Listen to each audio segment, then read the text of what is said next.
Money doesn't grow on trees.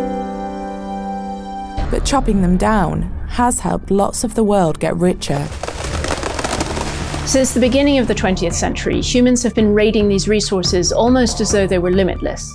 The problem is, the world is now paying a heavy environmental price.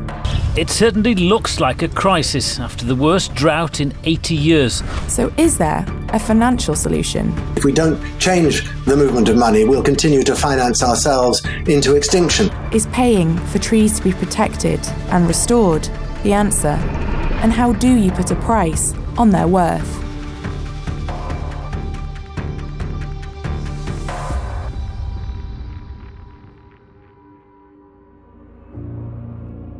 To understand the alarming story of deforestation, let's start with Costa Rica in the 1980s.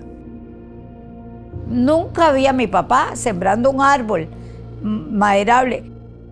Maria's family was typical of many. Enticed by the riches of agriculture, her father cleared and converted their forest to pasture. Las tierras en los antepasados, por ejemplo, lo vi con mi padre. Tal vez no se le daba el valor que tenía la tierra y los recursos. Creían que eran inagotables. Agriculture and its export market were the driving force behind deforestation. From 1940 to 1987, the proportion of land in Costa Rica covered by forest plummeted from 75% to 21%. Costa Rica's experience is far from unique. The rest of the world jumped on the bandwagon too. Humans have been cutting trees for thousands of years, but there was a massive acceleration in the last century. The UN estimates around 10 million hectares of forest are being lost each year.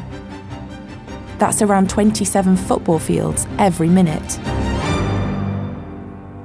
Fewer trees means less carbon dioxide being absorbed from the atmosphere, and their destruction only adds more emissions, accelerating climate change.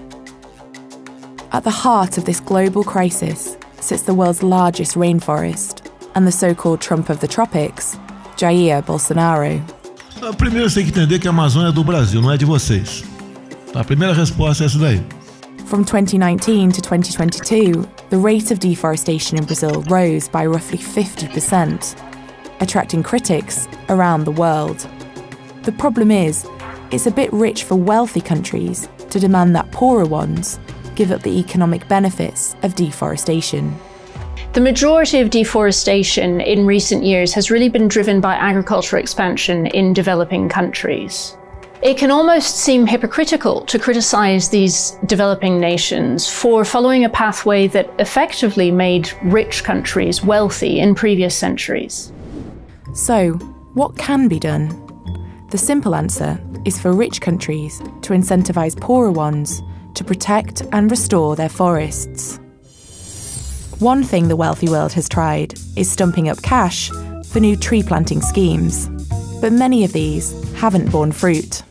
Tree planting programs are incredibly popular. They can seem almost childishly easy. You plant a tree, you save the climate. The reality, of course, is nowhere near that simple.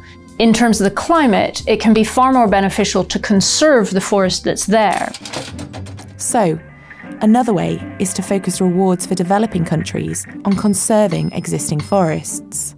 It works like this. Using historic rates of deforestation, a country predicts how much forest it's likely to lose in the future. Any forest that it manages to conserve is judged against this benchmark. The donor hands over a financial reward to the developing country for the trees it saved, paying a sum for each tonne of carbon dioxide that would have otherwise been emitted. It's not just the developing country that stands to gain. The donors, often rich countries or companies, can benefit too. In exchange for their money, they can claim what's called a carbon credit, which they can use to offset their emissions elsewhere. Carbon credits are a way of allowing companies, countries, people who can't reduce their own emissions currently to offset those emissions elsewhere. They are seen as an important part of transitioning towards a net zero economy. I started out hugging orangutans, but now I find myself hugging asset managers and bankers a bit more often. Andrew Mitchell is a zoologist turned financial advisor. He encourages investors to buy carbon credits and believes they're an important tool for forest conservation. These credits are hugely valuable. It's a transition strategy. Whilst you're reducing your carbon emissions, you have to buy offsets. You should buy offsets. It sounds like a win-win, but so far the results are mixed. Shady players have gamed the system and pulled dirty tricks, like duplicating credits, or claiming to conserve land never under threat, or moving the problem to the forest next door. Built into the Paris Agreement is this consensus that there should be a global scheme for exchanging carbon credits across borders. In practice, the rules and standards that would govern such a global market have been incredibly difficult to establish. And so right now, what we've got is a system which is really unregulated. And although standards and the scale of carbon credit schemes are improving, there's still one big sticking point. The rewards for conserving trees still lag behind those for deforesting. We need carbon markets to grow. They won't really achieve their full potential unless the price of offsetting a ton of carbon is competitive with the profits that can be generated from other activities on that land. Ultimately, conservation has to become profitable. Re-enter Costa Rica. Once the poster child of deforestation, but now a global leader in conservation, and an example of how to make saving nature pay.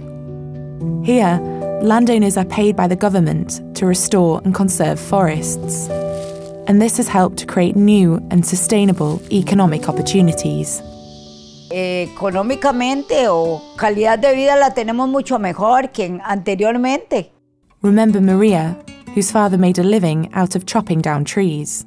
Like many in Costa Rica, her family have since branched out, and now do the very opposite.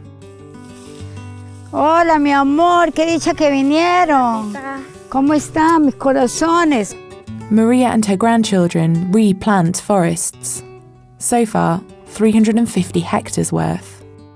The government pays them, and many other families, around $80 a year for each hectare of forest that's restored or kept intact.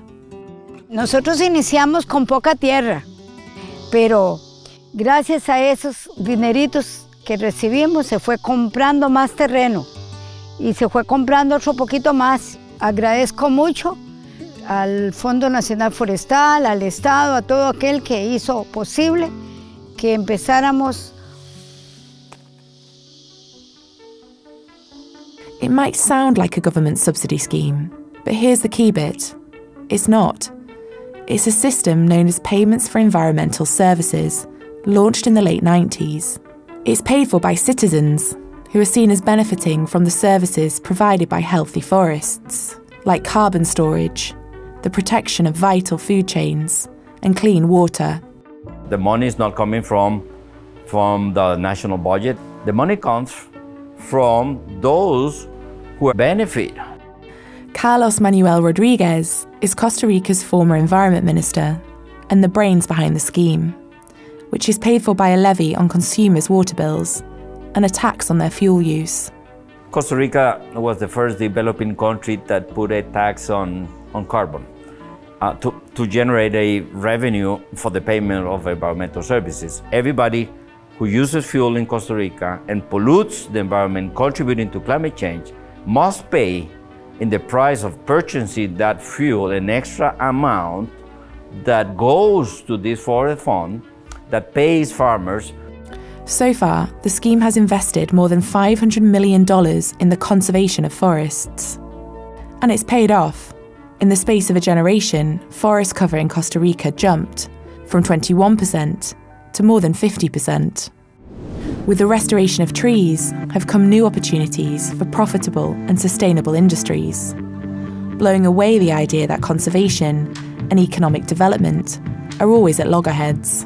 Nature-based tourism has become an extremely important source of jobs in rural Costa Rica, as opposed to what we had in the past, which was this irrational, unsustainable agricultural production. There is no dichotomy between preservation and economic development. Since 1987, the peak of deforestation in Costa Rica, the country's GDP has risen by an average of 4.2% a year. Costa Rica isn't a magic formula for saving the world's forests. Since it began prioritising conservation, it's increased food imports, an option not available to all countries. But there is a lot Costa Rica can teach others. For one thing, it's improved some of its bad spending habits, reversing subsidies that incentivise the clearance of land at all costs. A lead more countries should follow.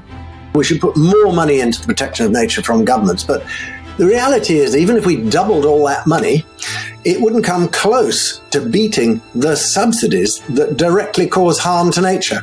Each year, the world spends around $150 billion on protecting nature, but around 12 times that on subsidies that harm it. Some campaigners argue a more radical fix is needed to save the volume of forests necessary to avert environmental catastrophe. They say what's required is a fundamental shift away from society's focus on profits and growth.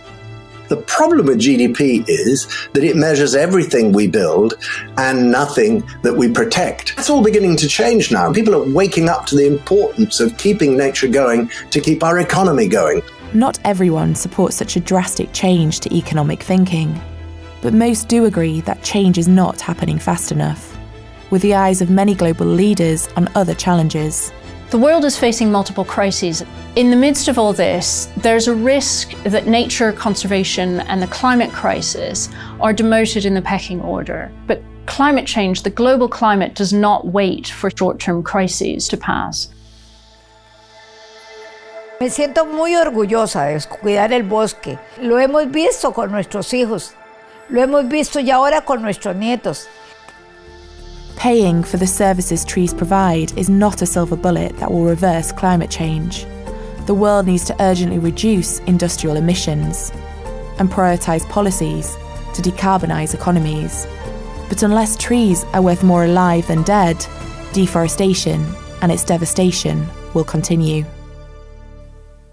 I'm Tom Standage, Deputy Editor of The Economist and Editor of The World Ahead. To read more of our future-gazing coverage, click on the link.